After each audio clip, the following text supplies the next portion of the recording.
मातृभाषाखौ दा गोदान मोनसे गुरुत्व होफिननानै जौगानायनि खामानि मावनो हमदों। दा आङो जिहेतु मोनसे माहारियारि आफादनि सोमावसारनायजोंनो देरबोनाय लावबोनाय मानसि आंनि ग्रेजुएशना 85 आव कमप्लिट जादों। प्राय 82 नि गेजेराव आं एबसुजों जड़ित जादों। 83 निफ्राय बिबान लाबोदों आङो। बे समनिफ्राय आङो जि न'आव नागारदों दिनैसिम न'आव गिदिंलांफिननो सहाय मोनाखिसै।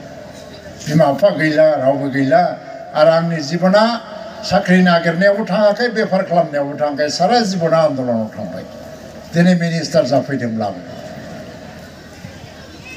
नाथाय दिनै आंनावथ' बै साननाया फैयाखैना, मिनिस्टार जाबाय नालाय।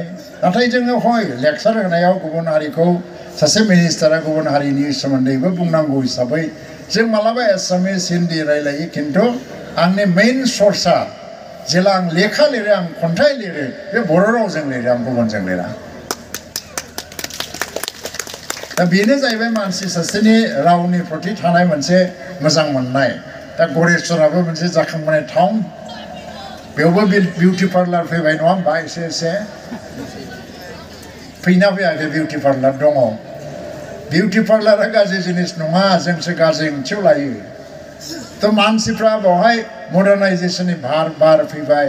पार्कआव थांनानै जिरायहैनायनि, कफि शपआव थांनानै आड्डा मारिहैनायनि मोनसे कालसाराथ' फैबाय जागोन।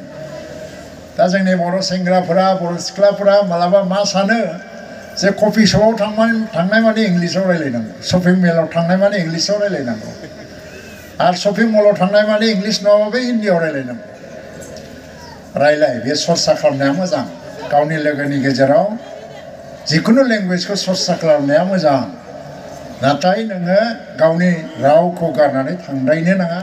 जेला नों बिफाजों रायलायगोन बा बिफाखौ आफा होननानैनो रायदाव, बिमाखौ आइ होननानैनो रायदाव, बिदाखौ आदा होननानैनो रायदाव, बिब'खौ आब' होननानैनो रायदाव, बिनानावखौ आगै होननानै रायदाव। बेखौबो गारैद्रायनो नाङा गावजों गाव रायलायनायावबो। हेल' सिस्टार, हेल' ब्रादार, न'आवबो बिदि सोलिलायोबाथ' लेंगुवेजआ बबाव थांनानै थानो।